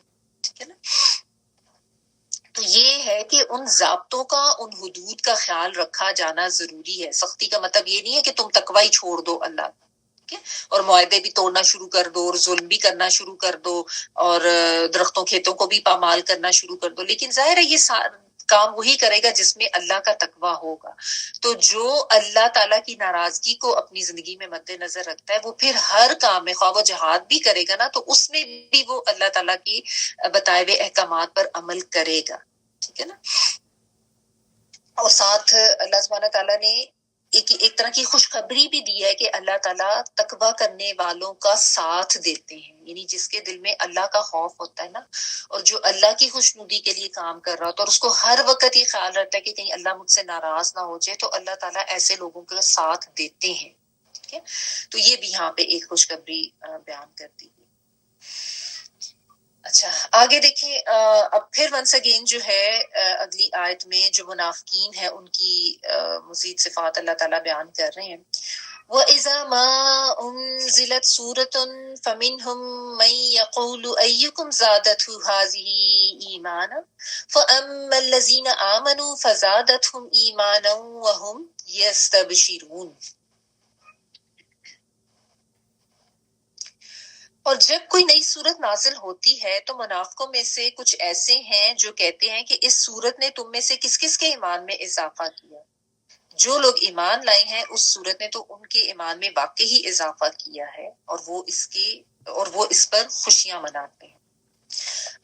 اور اذا جب ما انزلت جو بھی اتاری جاتی ہے، انزلہ جو ہے نازل کی جاتی ہے، تا جو ہے وہ مونس کے لیے آ گا کیونکہ آگے سورت ان کا ذکر ہے، سورت مونس ہے. جس عربی کے ورڈ میں سے اینڈ پہ گول تے ہوتی ہے نا وہ مونس کنسیڈر ہوتی ہے. اتاری جاتی ہے کوئی سورت، فمنہم تو ان میں سے من جو یقولو وہ کہتا ہے، یعنی ان میں سے کوئی ہے جو یہ کہتا ہے ایوکم کون تم میں سے سوری ایو جو ہے یہ حرف استفہام ہے پوچھنے کے لیے اور کم جو ہے تم پلورل کے لیے آتا ہے. تم میں سے کون ہے زادت ہو زیادہ کیا اس کو، زے یہ اور دال زیادہ کیا اس کو، تے جو ہے وہ ونس اگین مونس کی آ رہی ہے. حاضی ہی اس صورت نے ایمان میں حمزہ میم اور نون اس کا روٹ ورڈ یعنی ایمان. فَأَمَّا الَّذِينَ تو رہے وہ لوگ, اما کا ورڈ جو ہے نا ایسے ہی تو رہے, الذین وہ لوگ, آمنو جو ایمان لائے, فَزَادَتْهُمْ تو بڑھا دیا ان کو, زایادہ ٹھیک ہے, بڑھا دیا ان کو ایمانن ایمان میں, وَهُمْ اور وہ, یستبشرون وہ خوشیاں مناتے ہیں, یا وہ کے معنوں میں سین تا جو ہے وہ کچھ حاصل کرنا, اور با شین را جو ہے بشارت کا ورڈ ہم یوز کرتے ہیں, ٹھیک ہے. واو نون جو ہے وہ پلورل کے لیے آ رہا ہے, ٹھیک ہے, کہ وہ خوشیاں مناتے ہیں.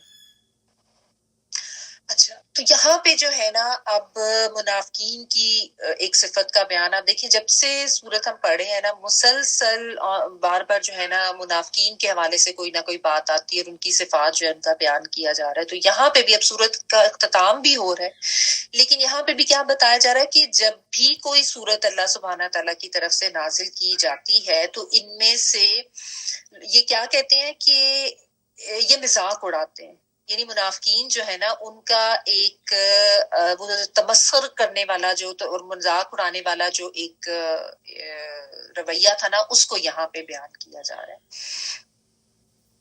کہ بتاؤ جی کس کس کے ایمان میں اضافہ ہوا ہے. جس طرح ہوتا ہے نا جب لوگ کوئی کسی چیز کو کی اہمیت کم کرنا چاہیے, اس کی تحقیر کرنا چاہے, تو اس کے بارے میں او جی یہ دیکھ لو جی یہ تو بڑے فلاح ہو گئی, یا اس طریقے کی باتیں کرتے ہیں نا لوگ, just to let them down. کسی انسان کی اگر تحقیر کرنی ہو تو وہ ان کا یہی معاملہ تھا, کیونکہ یہ تو ظاہر اندر سے تو کافر تھے نا, ان کے دلوں میں ایمان تو تھا ہی نہیں. تو یہ اس طرح کی باتیں کرتے کہ ایک دوسرے سے پوچھتے کہ تم میں سے کس کس کا ایمان بڑھ گیا ہے, بڑی زبردست بات تمہیں پتہ چل گئی. یعنی ایک بس تنقید برائے تنقید والا ان کا جو ہے نا وہ معاملہ ہوتا. تو ان کے اس پول کو بھی یہاں پہ کھولا گیا ہے, اس چیز کو بھی یہاں پہ بتایا گیا ہے کہ یہ جو اس طرح کی باتیں کرنے والے ہیں نا, یہ بھی اصل میں وہ ہیں جن کے دلوں میں کفر کی نفاق کی بیماری ہے, ٹھیک ہے. چونکہ ظاہر ان کے اپنے پول کھلتے تھے نا, تو یہ آیتوں کی اہمیت کو کم کرنے کے لیے اس طریقے سے مذاق اڑاتے تھے. دیکھیں کسی کا تمسخر یا مذاق وہی اڑاتا ہے جو جس کے دل میں یہ ہوتا ہے کہ اس کا جو ہے نا اس کی اہمیت کم کی جائے. اس کے اندر یا تو کوئی حسد کا جذبہ ہوتا ہے, اس کے اندر یا تو کوئی خود کو بڑا ثابت کرنے کا اور اگلے کو اپنے سے کم تر ثابت کرنے کا جذبہ ہوتا ہے. اس کے اندر یا تو کوئی دشمنی کوئی عداوت ہوتی ہے, کوئی بغض ہوتا ہے اس کے اندر. تو وہ انسان اس قسم کی حرکتیں کرتا ہے کسی دوسرے کو لیٹ ڈاؤن کرنے کے لیے, اس کی تحقیر کرتا ہے, ٹھیک ہے. تو وہ اس طرح کی باتیں کرتے تھے کہ کون ہے جس کا ایمان تم میں سے بڑھ گیا ہے, یعنی یہ کوئی بڑی زبردست بات تمہیں پتہ چل. تو اللہ سبحانہ تعالیٰ نے آ کے اس کا جواب دے دیا کہ جو ایمان والے ہیں ان کے ایمان میں تو واقعی ہی اضافہ ہوتا ہے, ان کا ایمان بڑھتا ہے اور وہ تو بہت خوش ہوتے ہیں. یعنی جن کے اندر ایمان کا بیج ہوگا نا, وہی یہ اللہ تعالیٰ کی طرف سے آنے والی وحی اور ان آیات کی قدر کو سمجھ سکتے ہیں, اور وہی اس کے اوپر خوش بھی ہو سکتے ہیں. جن کے اندر ایمان ہی نہیں ہے, جن کے اندر نفرتیں ہیں, حسد ہے, بغض ہے اور کفر ہے, ان کے اندر تو وہی چیزیں ہیں اور انہوں نے اسی میں آگے جانا ہے. کیونکہ دیکھیں جیسا قرآن مجید کو اللہ سبحانہ تعالیٰ نے بارش سے بھی تشبیہ دی ہے نا, کہ اللہ تعالیٰ کی طرف سے باران رحمت ہے, وہی کو جو ہے اللہ تعالیٰ نے اس سے بھی قرآن مجید میں مختلف جگہوں پہ تشبیہ دی ہے نا. تو دیکھیں بارش جو ہے اگر کسی زرخیز زمین پر آئے گی جس کے اندر کوئی جڑیں ہیں, کوئی بیج ہے, تو وہاں پہ اور سبزہ ہوگا, اور وہاں پہ جو ہے وہ اور زیادہ وہ زمین جو ہے وہ سبز و شاداب ہوگی, پھلے پھولے گی. جبکہ آپ فرض کریں کوئی ایسے ریت پڑی ہوئی ہے, ٹھیک ہے, جس کے اندر کچھ بھی نہیں ہے, تو اس کے اوپر تو بارش بھی پڑ جائے, کوئی سیمنٹ پڑا ہوا ہے, تو اس کے اندر سے تو کچھ نہیں نکلنا نا, اس میں تو کوئی فائدہ نہیں ہونا. تو یہی مثال ہے ان لوگوں کی کہ ان کے ایمان تو بڑھنا تھا ہی نہیں, کیونکہ ان کے اندر تو کچھ تھا ہی نہیں. کوئی تھوڑا سا بیج ہو تو وہ جائے گا نا. جن کے اندر کفر کی غلاظت ہے, گندگی ہے, نجاست ہے, ان کو کیا فائدہ ہونا, ٹھیک ہے نا. تو یہ یہاں پہ اللہ سبحانہ تعالیٰ نے اس چیز کو بیان کیا کہ یہ تو مذاق ہی اڑاتے ہیں اور یہ دور ہی جائیں گے اس سے, اور ان کی گندگی میں ہی اضافہ ہوگا. ان کا تو ایمان نہیں بڑھنا, ایمان تو ایمان والوں کا بڑھے گا جن کو یقین ہے کہ یہ اللہ کی طرف سے ہے, اور جن کو یہ پتہ ہے کہ یہ ان کے فائدے کی چیز ہے. جن کے اندر غیر یقینی کی کیفیت ہے, جن کو شک ہے, جن کے اندر کفر اور منافقت کی بیماری ہے, وہ تو ظاہر ہے اسی میں ہی آگے بڑھیں گے. اسی لیے آپ دیکھیں کہ جو اگلی آیت ہے اس کو بھی اگر آپ دیکھیں، وَأَمَّا الَّذِينَ فِي قُلُوبِهِم مَرَضٌ فَزَادَتْهُمْ رِجْسًا إِلَى رِجْسِهِمْ وَمَاتُوا وَهُمْ كَافِرُونَ۔ رہے وہ لوگ جن کے دلوں میں بیماری ہے تو اس صورت نے ان کی ناپاکی پر مزید ناپاکی یا گندگی کا اضافہ کر دیا اور وہ مرتے دم تک کافر ہی رہیں گے۔ اور ام الذین رہے الذین وہ لوگ فی قلوبہم ان کے دلوں میں مرض بیماری ہے، مرض بیماری، ٹھیک ہے، اس سے مراد کفر کی نفاق کی بیماری، فزادتہم تو اس نے بڑھا دیا ان کو، زیادہ کر دیا ان کو، زیادہ، رجسن، رجس آپ کو پتہ ہے گندگی کے لیے، نجاست کے لیے آتا ہے، ٹھیک ہے، تو گندگی میں، نجاست میں، الا رجسہم طرف ان کی نجاست، ٹھیک ہے، یعنی ان کی گندگی میں ہی کی طرف وہ اور گندگی کی طرف چلے گئے، وَمَاتُوا یہ مر جانے سے، اور وہ مر گئے یعنی ان کو موت آ گئی، وَهُمْ اس حال میں کہ وہ کافرون وہ کافر تھے۔ تو اللہ تعالیٰ نے یہ پچھلی ہی آیت کی کنٹینیوٹی میں ایک بات کر دی گئی ہے کہ جن کے دلوں میں کفر و نفاق کی بیماری ہے نا، ان کو قرآن پہ اور اللہ کے دین اور اللہ کے رسول پہ شک کا مرض ہے، اور ان کے لیے دشمنی کی بیماری ہے ان کے اندر، اور وہ بغض رکھے ہوئے ہیں، تو جن کے دلوں میں یہ مرض موجود ہے تو وہ تو اسی مرض میں آگے بڑھتے جائیں گے، نہ تو ان کو کبھی ہدایت ملے گی، نہ ان کو کوئی توبہ کی توفیق ہوگی، ان کے دل گندگی میں ہی مزید آگے جاتے جائیں گے، رجس میں ہی مزید آگے جائیں گے، ان کے اندر ان کی منافقت اور جڑ پکڑے گی اور پکی ہوتی جائے گی، ٹھیک ہے نا۔ یہ بھی بالکل ایسے ہی ہے کہ دیکھیں اگر وہی جو ابھی ہم قرآن کو اگر یا اللہ کی وحی کو باران رحمت سے، بارش سے اگر ہم تشبیہ دیں تو دیکھیں بارش جو ہے وہ زرخیز زمین پہ برسے گی تو وہ اور پھلے پھولے گی، سرسبز و شاداب ہوگی، اس میں سے اور پھل پھول پودے نکلیں گے۔ اگر فرض کریں وہ بارش جو ہے کہ سیم والی زمین پہ، تھوڑ زیادہ زمین پہ پڑے گی تو اس کو تو کوئی فائدہ نہیں ہوگا نا، اس کے اندر پانی اور بڑھ جائے گا، ٹھیک ہے۔ تو یہی معاملہ ہے، یا آپ اس کی ایسے مثال لے لیں کہ فرض کریں جیسے کوئی صحت مند انسان ہے جس کا معدہ بھی جو ہے وہ صحت مند ہے، تندرست ہے، اس کو تو جو صحت بخش غذا ہے وہ فائدہ ہی دے گی، وہ روٹی کھا رہا ہے یا وہ کوئی جیسے کوئی ملک شیک پی رہا ہے یا اس طرح کی چیزیں کھا رہا ہے تو وہ تو اس کو فائدہ دے گی، لیکن اگر کسی کا معدہ خراب ہے تو وہی روٹی اس کے لیے تو نقصان دہ ہو جائے گی، ٹھیک ہے۔ تو یہی معاملہ ہے ان لوگوں کا کہ ان کے اندر جو ہے نا گندگی ایسی ہے، ان کے اندر بیماری ایسی ہے کفر کی اور نفاق کی کہ یہ قرآن ہے تو وہی قرآن جس سے لوگ ہدایت پا رہے ہیں، وہی قرآن جس سے لوگوں کے ایمان میں اضافہ ہو رہا ہے، لیکن ان کو اس سے کوئی فائدہ نہیں ہو رہا کیونکہ یہ نہ تو ایمان رکھتے ہیں، نہ ان کے اندر کوئی ایسی طلب ہے، نہ ان کے اندر کوئی ایسی تڑپ ہے، ان کے اندر صرف دشمنیاں ہیں، ان کے اندر صرف غلاظتیں ہیں، بغض ہے، کینہ ہے، حسد ہے، اور یہ اسی میں ہی بڑھتے جاتے ہیں۔ وہ جو ہم نے پہلے بھی پڑھا تھا نا قرآن مجید کے حوالے سے، یضل بہ کثیرا ویہدی بہ کثیرا، کہ یہ قرآن جو ہے یہ بہت سو کو گمراہ بھی کرتا ہے اور بہت سو کو ہدایت بھی دیتا ہے۔ تو گمراہ، اب قرآن میں تو ایسی کوئی بات نہیں ہے کہ وہ کسی کو گمراہ کرنے کے لیے ہو، لیکن جس نے ہدایت لینی ہی نہیں ہے، جس کے اندر کفر ہے اور گندگی ہے اور جس کے خیالات ہی دشمنی والے ہیں، اس کو تو ہر چیز جو ہے وہ غلط ہی لگے گی، جس کا یقین ہی نہیں ہے، جس کا ایمان ہی نہیں ہے۔ وہی بات ہے نا کہ اندر کوئی بیج ہوگا، کوئی زرخیزی ہوگی، کوئی اس زمین کے اندر ایبلٹی ہوگی تو وہ پھلے پھولے گی نا۔ جس کے اندر بیماری ہے، روگ ہے، جو زمین خراب ہے، یہ جیسا معدے کی میں نے مثال دی کہ وہ خراب ہے، تو اس کے اندر آپ مزید اور کچھ بھی ڈال دیں تو اس نے خرابی کی طرف ہی جانا ہے۔ تو یہ یہاں پہ چیز اللہ تعالیٰ نے بتا دی کہ جن کے اندر بیماری ہے نا وہ اسی گندگی میں، اسی کفر میں اور اسی نفاق میں ہی آگے بڑھتے جائیں گے، ان کو کوئی ہدایت کی توفیق ہی نہیں ہوگی، وہ ہدایت میں آگے جا ہی نہیں سکیں گے۔ کیوں؟ کیونکہ کوئی توفیق نہیں، کیونکہ کوئی طلب نہیں، کوئی تڑپ نہیں ہدایت کی۔ تو یہ حال ہے ان منافقین کا، اور وہ اسی طرح ان کو موت بھی آ جائے گی کہ وہ کفر پر ہی مریں گے۔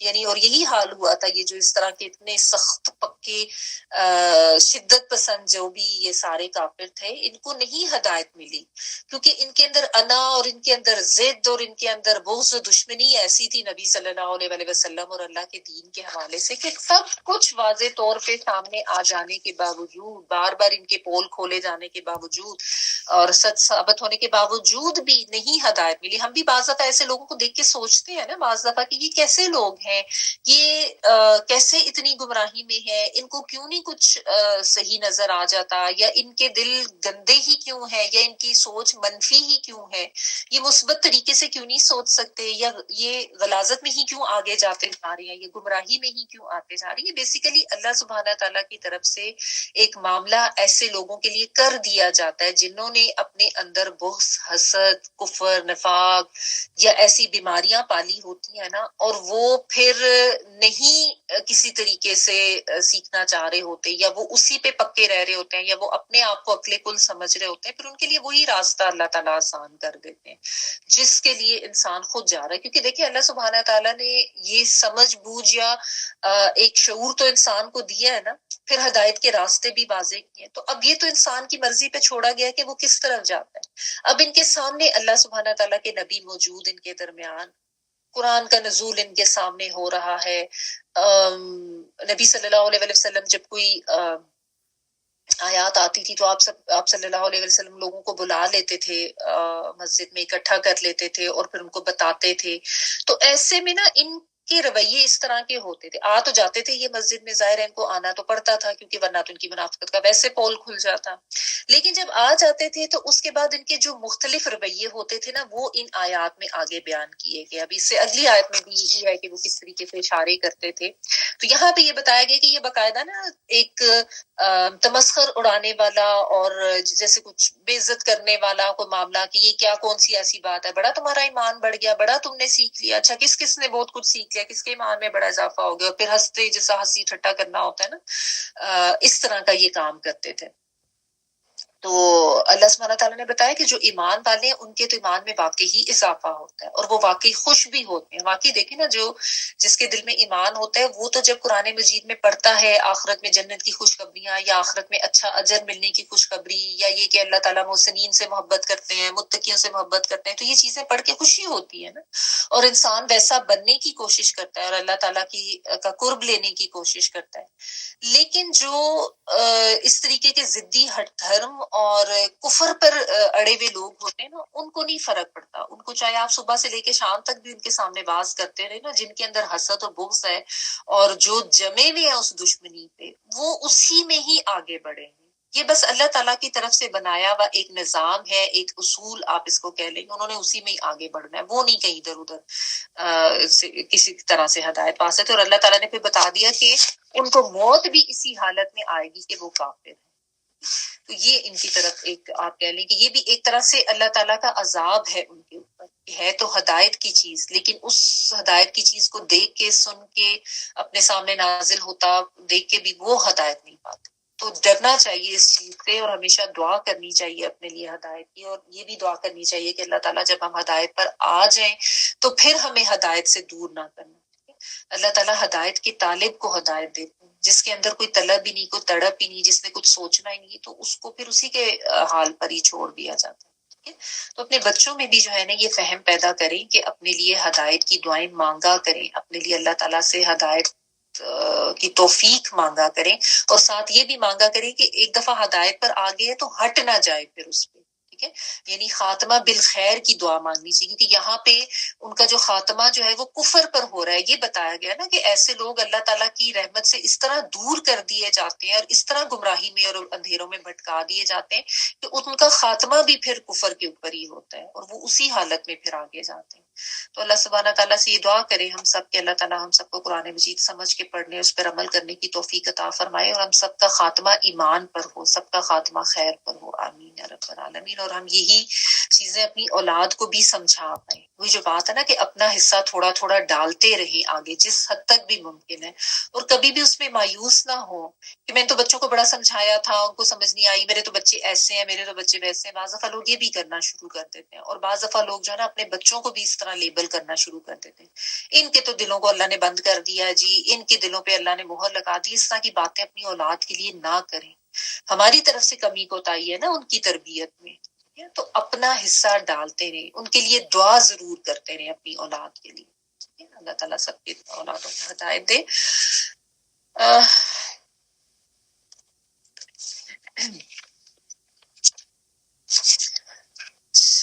اولا يرون انهم يفتنون في كل عام مرة او مرتين ثم لا يتوبون ولا هم يذكرون. کیا وہ نہیں دیکھتے کہ انہیں ہر سال ایک بار یا دو بار کوئی نہ کوئی مصیبت پیش آ جاتی ہے, پھر بھی یہ لوگ نہ توبہ کرتے ہیں نہ نصیحت قبول کرتے ہیں.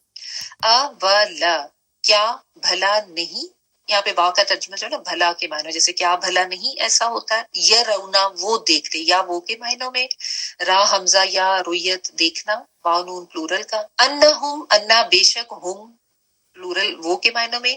یفتنون وہ آزمائے جاتے ہیں, فتن ہے نا فتنہ, آزمائش, فاتانون وہ آزمائے جاتے ہیں, یا وہ کے معنوں میں. فی کلی آمن, آمن جو ہے یہ سال کے لیے آ رہا ہے. فی کلی آمن مرتن, مرتن جو ہے ایک بار, میم را را, مرتن ایک بار.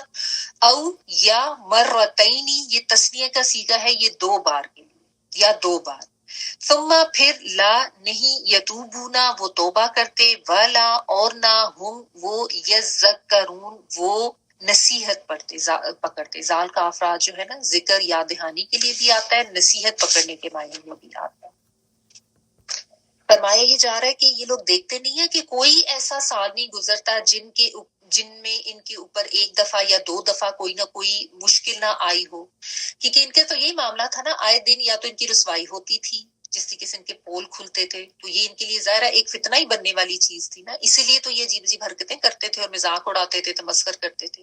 ان کا پول کھلتے تھے, کبھی ان کی کوئی نہ کوئی سازش پکڑی جاتی تھی, ٹھیک ہے نا, کبھی کوئی ایسا حکم اللہ تعالیٰ کی طرف سے آ جاتا تھا جن کی جانوں پہ بڑا مشکل گزر جاتا تھا, جیسے زکوٰۃ کا حکم ہو گیا, صدقہ خیرات کا حکم ہو گیا, وہ بھی ان کے لیے جسے کہتے ہیں نا ایک چٹی پڑ جاتی تھی ان کو مشکل. جہاد کا حکم آ جاتا تھا تو وہ ان کے لیے بہت زیادہ مصیبت بن جاتی تھی, ٹھیک ہے. کبھی ان کی کوششیں ناکام ہو جاتی تھی تو ان کے مکر و فریب, ان کے جھوٹ پکڑے جاتے تھے. تو اللہ سبحانہ تعالیٰ کہہ رہے ہیں کہ یہ دیکھتے نہیں ہے کہ ان کے اوپر کس طرح ہر وقت کوئی نہ کوئی, کبھی ایک دفعہ کبھی دو دفعہ کوئی نہ کوئی اس طرح کی مشکل آتی ہے, لیکن یہ پھر بھی نہ توبہ کرتے ہیں نہ یہ نصیحت پکڑتے ہیں. یعنی انسان کے پول سامنے کھل کھل کے آ رہے ہوں تو اس کو چاہیے نا کہ وہ توبہ کرے اور وہ اللہ تعالیٰ کی آیات جو ہے ان سے نصیحت پکڑے. اور بعض مفسرین یہ کہتے ہیں کہ یہ آیت مطلب مفہوم خاص میں تو منافقین کے حوالے سے, لیکن اگر ہم ہر کوئی اس کو اپنے اوپر رکھ کے دیکھیں کہ ہر انسان پہ کسی نہ کسی وقت کوئی نہ کوئی مشکل, کوئی مصیبت آتی رہتی, کبھی چھوٹی, کبھی تھوڑی بڑی, کبھی زیادہ بڑی. تو ایسے حالات میں انسان کو توبہ طائب کرنی چاہیے اور نصیحت پکڑنی چاہیے, اللہ تعالیٰ کا ذکر کرنا چاہیے, اللہ کی سے اپنے آپ کو جوڑنا چاہیے. اور استغفار اور توبہ کے فوائد تو ہم کئی دفعہ پڑھ چکے ہیں نا کہ اس سے انسان کو اللہ تعالیٰ مشکلات سے نکالتے ہیں, ٹھیک ہے. تو عام حالات میں بھی کرنا چاہیے, عام حالات میں بھی اللہ کو یاد رکھنا چاہیے, لیکن جب بھی کوئی ایسی مشکل آئے تو فوراً استغفار کی طرف جائیں, توبہ کی طرف جائیں اور نصیحت پکڑیں کہ کوئی ایسا کام میرے سے غلط تو نہیں ہوا. اپنے آپ کو دیکھیں, اپنا محاسبہ کریں اور اس معاملے کو جو ہے نا وہ ٹھیک کرنے کی کوشش کریں, ٹھیک ہے نا. تو یہ یہاں پہ اس کو مفہوم عام میں ہم اس طرح سے بھی دیکھ لیں, ٹھیک ہے. بس آپ کا ٹائم جو ہے وہ ہو گیا ہے. کوشش تو میری تھی کہ اس صورت کو مکمل کرا دوں, لیکن کوئی نہیں, انشاءاللہ تعالیٰ ہم نیکسٹ ویک اس کو مکمل کریں گے کیونکہ آگے کی آیات بھی امپورٹنٹ ہے. تو یہاں تک جو ہے ہم جی تلاوت پلیز اگر آن کر لیں, آیت نمبر 22.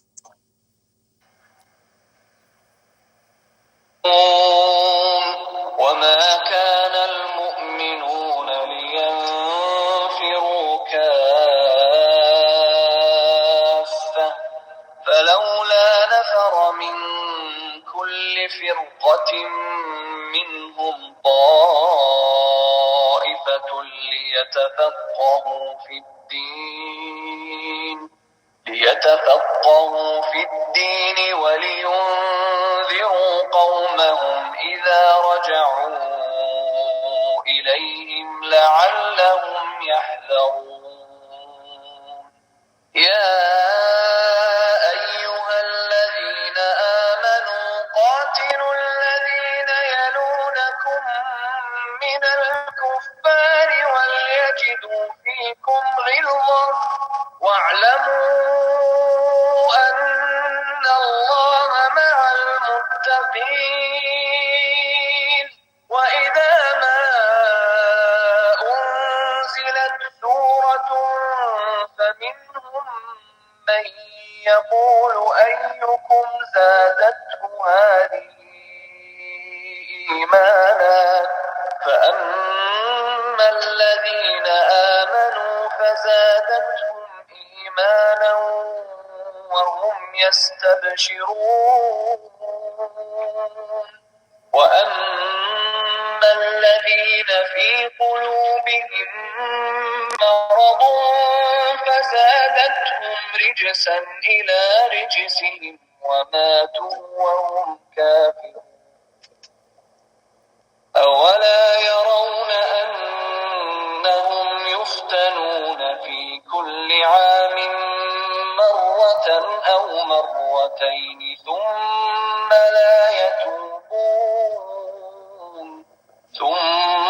لا يتوبون ولا هم يذكرون وآخر دعوانا الحمد لله رب العالمين سبحانك اللهم وبحمدك نشهد أن لا إله إلا أنت نستغفرك ونتوب إليك سبحان ربك رب العزة عما يصفون وسلام على المرسلين والحمد لله رب العالمين بارك الله لي ولكم في القرآن العظيم ونفعني وإياكم بالآيات وذكر الحكيم دعا کر لیجیے.